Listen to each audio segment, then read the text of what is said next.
Yap, namanya Bambu Getah-Getih. Salah satu proyek Gubernur Anies Baswedan kala menjabat di ibu kota. Sesuai namanya, proyek satu ini merupakan instalasi bambu yang disusun sedemikian rupa oleh seniman Joko Alfianto. Instalasinya berada tepat di bundaran HI dan menjadi daya tarik pengunjung, terutama ketika Car Free Day. Namun, meski demikian, karya seni yang merogoh anggaran sebesar 550 juta rupiah ini justru berakhir menyedihkan, yakni berujung pembongkaran. Alasannya karena bambu yang digunakan sudah mulai rapuh dan semakin membahayakan pengunjung.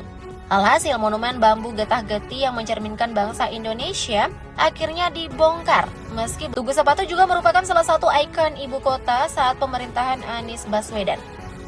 Tak hanya peruntukannya yang sama, karya seni satu ini pun turut berending yang sama dengan instalasi Bambu Getah-Getih. Yap, namun seberapapun cantiknya, Tugu Sepatu ini ternyata tetap menjadi korban vandalisme orang-orang tidak bertanggung jawab. Alhasil, tugu yang penuh coretan ini pun kemudian dibongkar dan dipindahkan sementara waktu sambil dilakukan pembersihan. Gimana nggak jadi proyek gagal coba kalau gini ceritanya? Aduh, Tugu Sepeda. Satu lagi nih, proyek pembangunan tugu yang dianggap gagal, yakni Tugu Sepeda. Awalnya, tugu yang dibangun dengan tujuan mendorong pola hidup sehat selama pandemi COVID-19 ini bakal segera dirampungkan pada tahun 2021. Awal pembangunannya mulai digemborkan pada bulan April dengan total biaya yang digunakan mencapai 800 juta rupiah. Namun, lagi-lagi tak sesuai harapan. Tugu yang dianggap mampu memperindah Jakarta sekaligus mengapresiasi para pengguna sepeda ini justru dianggap mangkrak dan menuai pro dan kontra. Rumah DP 0%. Program Rumah DP 0% adalah salah satu program unggulan yang paling digembar-gemborkan Anies Baswedan semasa kampanye Pilgub tahun 2017 silam. Bukan main, Anies menjanjikan bakal ada 232.214 unit rumah yang sangat ramah di kantong bagi masyarakat menengah ke bawah. Dengan iming-iming seenak itu, tentu orang-orang pada tergiur kan guys, tapi rencana hanya sekedar rencana.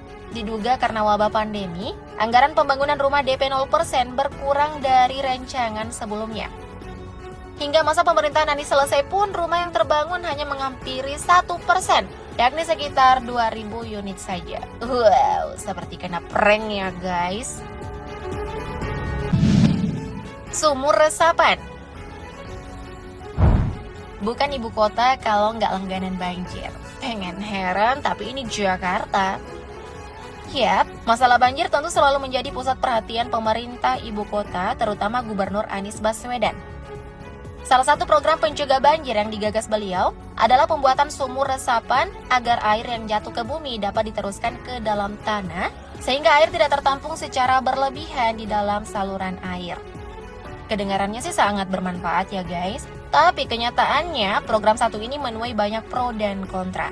Salah satunya yakni sumur resapan yang membuat jalan menjadi tidak rata sehingga ditutup aspal. Ada pula sumur resapan yang bikin air justru tergenang sampai harus dibuatkan sodetan dengan biaya yang fantastis. Bahkan ada salah satunya yang justru jebol karena terlindas mobil. Proyek ITF Sunter. Pernah dengar istilah Intermediate Treatment Facility alias ITF enggak? Dalam bahasa Konoha sih, istilah tersebut berarti pembangkit listrik tenaga sampah. Yap, sampah bakal diolah sedemikian rupa sehingga bisa menghasilkan tenaga listrik. Keren bukan? Program ini juga menjadi salah satu program andalan Anies Baswedan yang dibangun di daerah Sunter, Jakarta Utara dengan biaya sebesar 5,2 triliun rupiah. Tapi lagi-lagi tak seindah namanya. Proyek ITF Sunter mengalami kemunduran sejak ditinggal begitu saja oleh para investor. Katanya sih Anies Baswedan dianggap kurang cakap dalam meyakinkan investor sehingga tidak ada yang bertahan dalam pengembangan proyek. Waduh, sayang banget ya guys, padahal idenya keren banget loh.